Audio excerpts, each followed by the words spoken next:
Kung ikaw ay mag-appointment sa PSA ng birth certificate, tamang-tama sa iyo ang video na ito.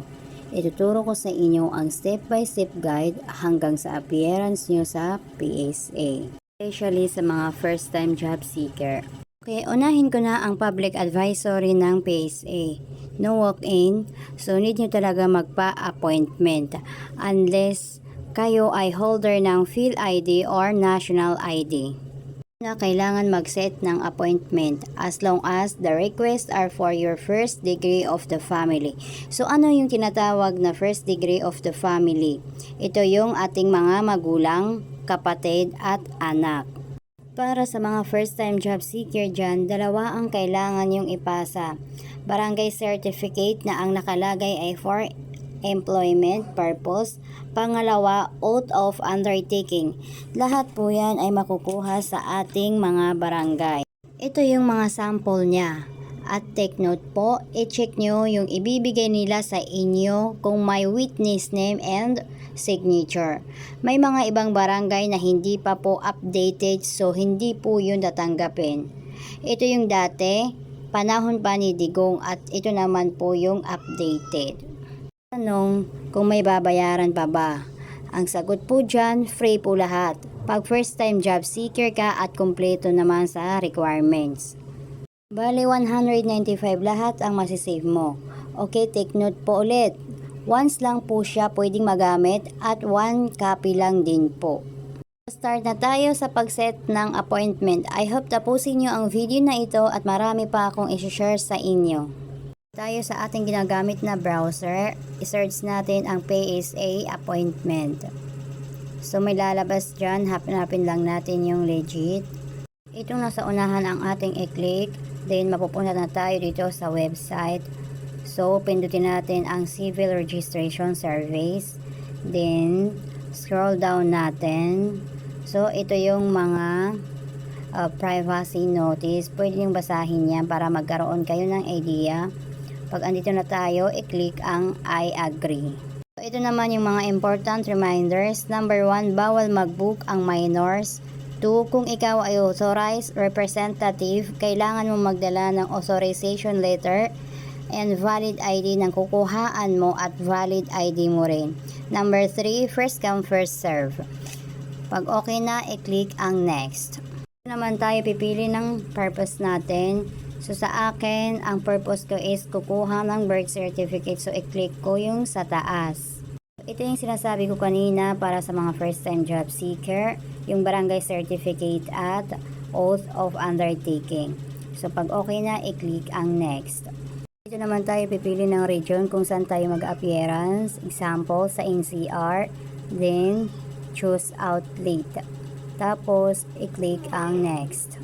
Pagkatapos, scroll down natin para mabasa natin yung mga important reminders nila. So, may Pilipino naman, kaya maiintindihan nyo. And after that, i-click ang next. Bago tayo mag-fill up, basahin muna natin itong nasa taas. Kailangan yung i-provide yung contact information nyo sa appointment. Kung gumagawa ka ng appointment para sa iba, kailangan mong ibigay ang kanilang contact details. At kung nagre-request ka naman para sa iba, kailangan mong gamitin yung sarili mong details, contact details sa form na ito, at yung pangalan naman ng kukuhaan mo ay sa next na form. Maglagay na tayo ng information. Ang mauuna, first name, middle name at last name. Naman sa baba, maglalagay tayo ng email at saka mobile number.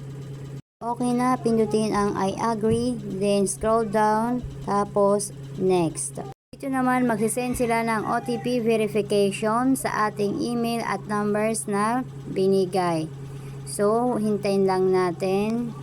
Minsan matagal sila mag-send sa ating mga numbers, so ang i-open natin ay ang ating email. Tingnan natin ang OTP dito. So, ayun siya, i-click natin. Kung nakuha natin, balik na tayo doon, then ilagay natin yung OTP, then verify. Naman tayo maglalagay ng ating mga information. So makikita nyo sa taas may nakalagay na certificate type, pindutin nyo yon at hanapin nyo yung certificate of live birth. So dito naman sa relationship, hanapin nyo lang, tapos dito na sa first name, middle name, and last name. Kung may idadagdag pa kayo, pindutin ang add another certificate. Kung wala naman, i-click ang next. Sa akin dalawa yung kukuhaan ko ng appointment, kaya pinindot ko yung add another certificate. Kung makikita nyo, may nakasulat siya na certificate number 2. So ganun pa rin po yung procedure niya. At kung wala naman ng idadagdag, pindutin ang next. Dito na tayo mapupunta sa pagpili ng date and time. Bahala kayo kung kailan nyo gustong pumunta. Tapos scroll down natin para makita natin yung mga oras. Wait natin. So ito siya. Ayan, pili na lang kayo dyan. Makikita nyo may AM and PM. So dito naman sa taas may makikita kayong change outlet. Kung gusto nyo lumipat ng outlet, i-click lamang yan. Kapag tapos na kayo pumili ng date and time, scroll down nyo, then click next. Na tayo sa appointment details. So i-check nyo na lang kung tama ba yung mga nilagay nyo. Then makita nyo rin dyan yung certificates, dalawa. Then kung may mali kayo, i-click ang back para ma-edit nyo. Kung okay naman, i-click nyo na lang ang confirm. Ito na yung ating appointment details. Pwede nyo nang i-screenshot yan. Then check nyo na lang yung details nyo.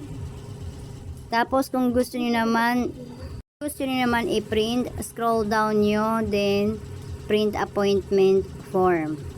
Ngayon, ang i-share ko na naman sa inyo, pag ando na tayo sa PSA na ating pupuntahan, diretso tayo sa step 1. Ipapakita natin ang ating appointment or fill ID. Then bibigyan nila tayo ng papel at ipi-fill up natin. Next, proceed na tayo sa payment station. So, para sa mga first time job seeker, ipapakita nyo lang yung certificate and oath undertaking. So, may login book doon. Isusulat nyo lang yung inyong mga pangalan and first time job seeker. Then, may ilalagay sila sa inyong mga papel. Katunayan na kayo ay first time job seeker. Para naman sa mga regular, magbabayad kayo ng 140 for 1 copy ng birth certificate and 40 for miscellaneous fee. So, bali, magiging 195. Next step naman para sa mga first time job seeker, may mag-check ng inyong certificate and oath undertaking. So, bali, yung certificate ay kukunin nila yung original, yung oath undertaking, pwedeng copy lang yung ibigay nyo kung meron naman kayong paggagamitan pang iba. And after checking, maghihintay lang tayo for releasing. Para naman sa mga regular, may mag-check ng payment natin, then waiting for releasing din tayo. Tingit ko lang po ito para sa mga authorization naman, hanggang 2 lang po ang pwede nating i-request. Yun lamang po, sana nakatulong po sa inyo ang video na ito. Salamat!